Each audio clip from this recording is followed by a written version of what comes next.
ওম নমঃ ভগবতে বাসুদেবায়। জয় শ্রীকৃষ্ণ। রাধে রাধে।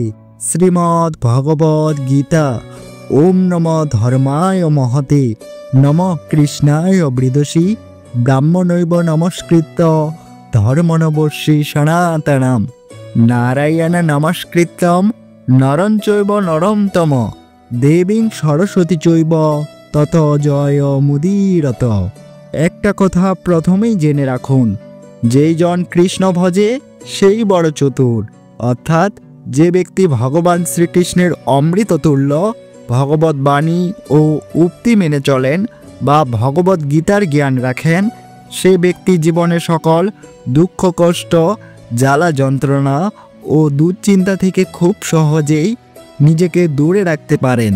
কারণ ভগবত গীতা হলো এমন এক গ্রন্থ যেখানে মনুষ্য জীবনের সকল সমস্যার সত্য সমাধান রয়েছে।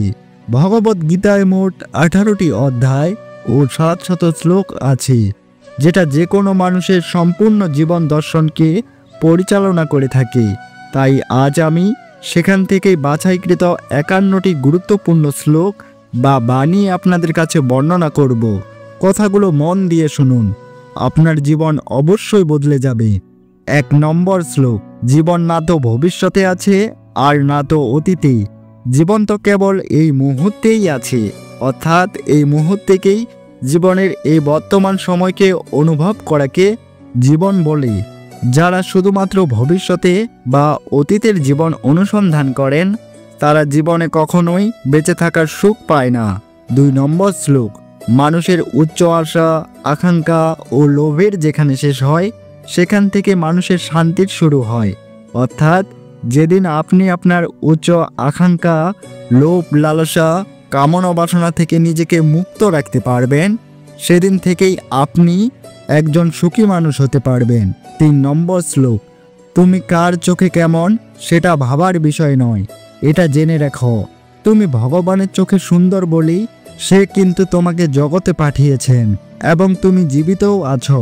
ভগবান অবশ্যই তোমাকে ভালোবাসেন, তা না হলে তার এই লীলাভূমিতে তোমার কোনো স্থান হতো না। 4 নম্বর শ্লোক।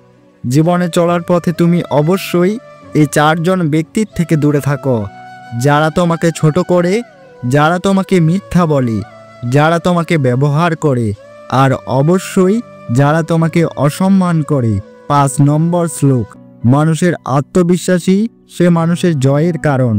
আবার সেই মানুষটি যখন তার মনে সেই আত্মবিশ্বাস, সেই জয় পাওয়াকে নিয়ে অহংকার করে, তখন সে নিজের অজান্তেই সে তার নিজের পতনকেই আমন্ত্রণ করে। তাই কোনো কিছু পেয়ে গেলেই মনের ভেতরে অহংকার এনো না। 6 নং শ্লোক। আমি স্বয়ং ঈশ্বর হয়েও নিয়তির নিয়মে কারাগারে জন্মগ্রহণ করেছি। জন্ম কখনোই মানুষের পরিচয় হতে পারে না, কর্মের দ্বারাই সমস্ত প্রাণীর আসল পরিচয় তৈরি হয় এই বহিঃতর জগতে। তাই ভালো কর্ম করার চেষ্টা করো, জন্মের দাগ মুছে যাবে। 7 নং শ্লোক। জীবনে কখনো নিজের গুণের অহংকার করো না, কারণ পাথর যখন জলে পড়ে তখন তার নিজের ওজনের কারণেই সে কিন্তু জলে ডুবে যায়। 8 নং শ্লোক। যে অপরের খাবার কেড়ে খেয়ে নেয় তার পেট কোনোদিনই ভরে না, কিন্তু যে 5 জনকে দিয়ে খায় সে কখনোই অভুক্ত থাকে না, কারণ এই 5 জনই তার কষ্টে সঙ্গ দিয়ে থাকে। 9 নং শ্লোক। জীবনে এমন কিছু বন্ধু বানাও যেন তারা আয়না আর ছায়ার মতো হয়, কারণ আয়না কখনো মিথ্যা বলে না আর ছায়া কখনো ছেড়ে চলে যায় না। 10 নং শ্লোক। কখনোই নিজেকে তোমার কর্মকাণ্ডের ফলাফলের কারণ বলে মনে করো না এবং কখনোই তোমার দায়িত্ব পালন না করার প্রতি আসক্ত হবে না। যথার্থ কর্ম করে যাও, তোমার দায়িত্ব পালন করে যাও, ফল তুমি ভগবানের হাতেই ছেড়ে দাও। 11 নং শ্লোক। স্বর্গে সব কিছু আছে কিন্তু মৃত্যু নেই। গীতায় সব কিছু আছে কিন্তু মিথ্যা নেই। পৃথিবীতে সব কিছু আছে কিন্তু সন্তুষ্টি নেই। আজকের মানুষের সব কিছু আছে কিন্তু ধৈর্য নেই। না তো সুখ কিনতে পাওয়া যায় আর না তো দুঃখ বিক্রি করা যায়।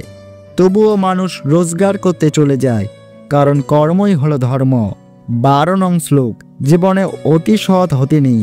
মনে রেখো, জঙ্গলের সোজা গাছটাকেই কিন্তু সহজলভ্য হওয়ার কারণেই প্রথমে কাটা হয়, ঠিক তেমনি অসৎ ব্যক্তিরা সবার আগে বিপদে পড়ে যায়। তাই অবশ্যই চতুরতা ধর্মের একটি অংশ, কারণ চতুর না হলে কৃষ্ণকে পাওয়া যায় না। 13 নং শ্লোক। পুরনো রীতি নিয়ম কখনোই মানুষকে সঠিক পথে চালনা করে না। যুগের সাথে মানুষ নিজেকে পরিবর্তন করতে না পারলে তার বিনাশ সুনিশ্চিত হয়ে যায়। 14 নং শ্লোক। জলের থেকেও পাতলা হয় জ্ঞান, অগ্নির থেকেও তেজালো হয় ক্রোধ, ভূমির থেকেও ভারী হয় পাপ, আর কাজলের থেকেও কালো হয় তার কলঙ্ক। 15 নং শ্লোক। মানুষের দুটো হাত, দুটো পা, দুটো চোখ আছে, অথচ জিহ্বা কিন্তু একটাই। জিহ্বাকে রক্ষা করার জন্য অসংখ্য দাঁত আছে, কিন্তু জিহ্বা একটা, কারণ জিহ্বা দিয়ে বার হওয়া একটি শব্দ তোমার জ্ঞানের পরিচয় দেবে। 16 নং শ্লোক। কঠিন সময় আসবে এবং চলেও যাবে, কিন্তু তাদের দ্বারা কখনো প্রভাবিত হওয়া যাবে না, বরং সহ্য করতে শিখতে হবে, কারণ এই পৃথিবীতে কোনো কিছুই চিরস্থায়ী নয়। 17 নং শ্লোক। মিথ্যা দিয়ে কিছুদিন অবশ্যই সফল হওয়া যায়, কিন্তু সত্য দিয়ে প্রথমে কষ্ট হলেও সেই সফলতা ধরে রাখা যায় আজীবন। 18 নং শ্লোক। তুমি তাকে কখনো খোঁজো না যে পৃথিবীর সবচেয়ে সুন্দর, বরং তাকেই খোঁজো যার জন্য তোমার পৃথিবীটা সুন্দর হবে। 19 নং শ্লোক। মানুষের শরীরে সব থেকে সুন্দর গুণ হলো তার চরিত্র, সেটাই যদি নোংরা হয় তবে মনের চিন্তা ভাবনা সুন্দর হয় কিভাবে? চরিত্রকে সুন্দর রাখতে পারলেই আপনার চিন্তা ভাবনা সবসময় ভালো হবে। 20 নং শ্লোক।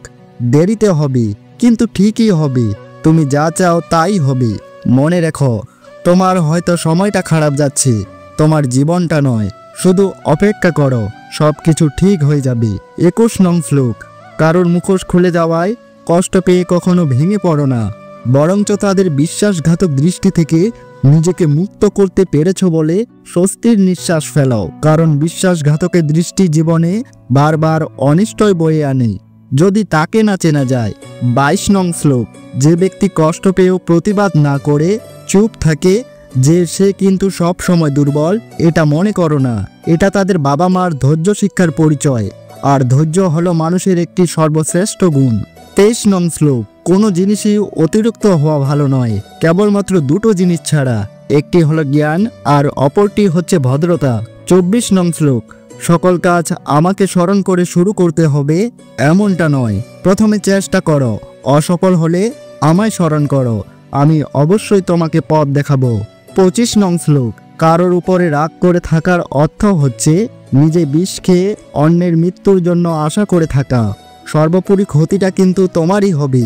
26 নং শ্লোক।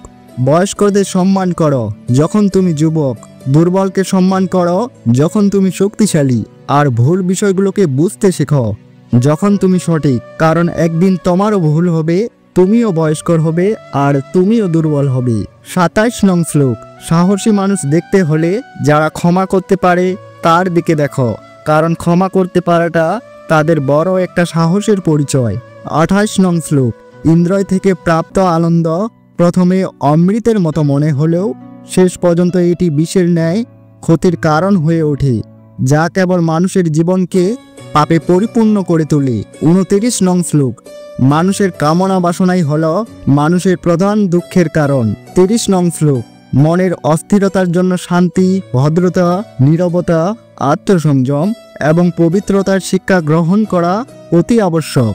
31 নং শ্লোক। কেবলমাত্র স্বার্থত্যাগই হলো আনন্দ ও সন্তুষ্টির একমাত্র সহজ পথ, স্বার্থপর মানুষেরা কখনোই সুখী হয় না। 32 নং শ্লোক। জড় বস্তুগত সুখ সর্বদা ক্ষণস্থায়ী হয়, কেবলমাত্র ভগবানের প্রতি আত্মসমর্পণ এবং ভক্তিই হলো অনন্ত সুখের একমাত্র পথ। 33 নং শ্লোক। সর্বদা মনে রাখবে, জীবনে যত কঠিন পরিস্থিতির মধ্য দিয়ে যাবে ততই তোমার ব্যক্তিত্ব আরও প্রখর হতে থাকবে। 34 নং শ্লোক। যে ব্যক্তির মন তার বন্ধু এবং শত্রুদের মধ্যে সম্পূর্ণ ভেদাভেদহীন, কেবলমাত্র তিনি পরম শান্তির অধিকারী। 35 নং শ্লোক। নিঃস্বার্থ সেবার মাধ্যমে আপনি সর্বদা ফলপ্রসূই হবেন এবং আপনার সমস্ত আকাঙ্ক্ষা পূর্ণতা পাবে। 36 নং শ্লোক। সুখের একমাত্র চাবিকাঠি হল নিজের কামনার উপরে নিয়ন্ত্রণ রাখা। 37 নং শ্লোক। জীবনের ভয়ের উপর নিয়ন্ত্রণ রাখা অতি আবশ্যক, কারণ ভয় হলো এমন এক অনুভূতি যা মানুষের প্রতিটি প্রয়াসে বাধা সৃষ্টি করে থাকে। ৩৮ নং শ্লোক। সমস্যা মানে জীবন নয়, সমস্যার অর্থ হলো নতুন কিছু শিখে সমাধানের পথ খুঁজে বের করা। ৩৯ নং শ্লোক। গঙ্গায় ডুব দিলে তো দেহ পবিত্র হয়, কিন্তু দেহের ভিতরে আরও ৩টি জিনিস থাকে, মন, বুদ্ধি এবং আত্মা। সেখানে তো জল যায় না, তবে তা পবিত্র হবে কিভাবে?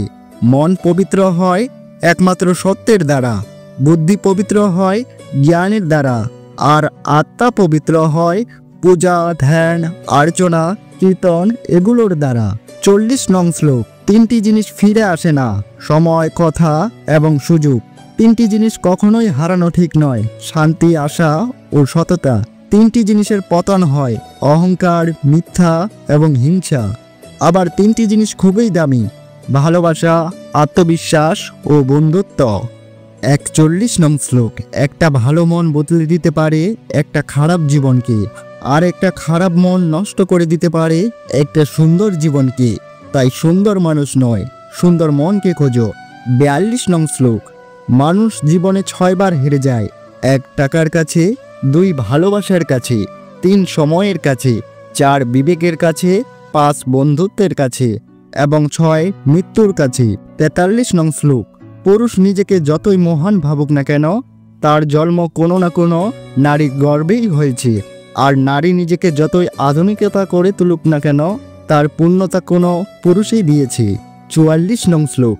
একবার অর্জুন ভগবান শ্রীকৃষ্ণকে বলেছিলেন, এই দেয়ালে এমন কিছু লিখুন হে মাধব, যেটা পড়লে আমি আনন্দে যেন থাকি, যেন আমার কষ্ট হয়, এবং যদি আমি কষ্টে থাকি যেন আমার আনন্দ হয়।